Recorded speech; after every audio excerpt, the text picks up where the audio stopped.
Le Petit Prince de Saint-Exupéry.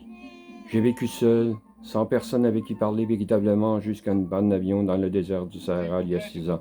Quelque chose s'était cassé dans mon moteur et comme je n'avais avec moi ni mécanicien ni passager, je me préparais donc à faire une réparation difficile. C'était pour moi une question de vie ou de mort. J'avais à peine de l'eau à boire pour 8 jours. Je me suis donc endormi à 1000 milles de toute région habitée. J'étais bien plus isolé qu'un naufragé au milieu de l'océan. Alors vous imaginez ma surprise, car lorsqu'au début du jour, lorsqu'une drôle de petite voix m'a réveillé. S'il vous plaît, dessine-moi un mouton. J'ai bien frotté mes yeux, j'ai bien regardé, j'ai vu un petit bonhomme tout à fait extraordinaire qui me considérait gravement. J'ai pris cette apparition avec des yeux ronds d'étonnement.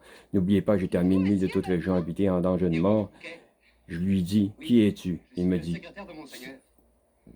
dessine-moi un mouton.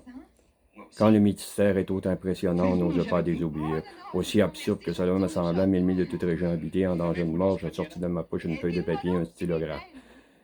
Mais j'ai dit au petit que je veux surtout étudier le calcul, la grammaire, la géographie, et je dis au petit bonhomme avec un peu de mauvaise humeur que je ne savais pas dessiner. Il me dit, c'est pas grave, dessine-moi un mouton. Je dessinais, mais c'est pas un mouton, c'est un bélier, il y a des cornes, je repis donc encore mon dessin, mais il fut refusé comme les précédents. Comme j'avais hâte de commencer le griffonnage de mon moteur, j'ai pris une caisse, j'ai griffonné 3 trous sur le côté. Voilà la caisse. Le mouton que tu veux dedans, c'est tout à fait comme ça, je me l'imaginais. Crois-tu qu'il faille beaucoup d'herbe? Non, je t'ai dessiné un petit mouton. Tiens, il s'est endormi. Et c'est ainsi que j'ai pris la connaissance du petit prince. Le petit prince qui me posait beaucoup de questions ne semblait jamais entendre les miennes.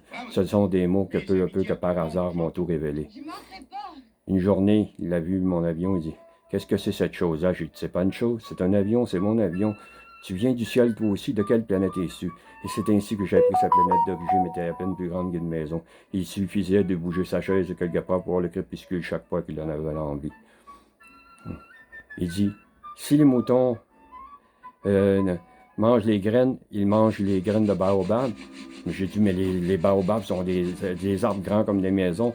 Mais les baobabs, avant d'être grands, sont petits, oui. Il peut manger. Pourquoi tu veux qu'il mange les graines de baobab? C'est ainsi que j'ai appris sa planète d'origine était envahie par le baobab. Les baobabs, quand ils sont trop nombreux et quand ils sont trop puissants, ils la font éclater. Partie 1.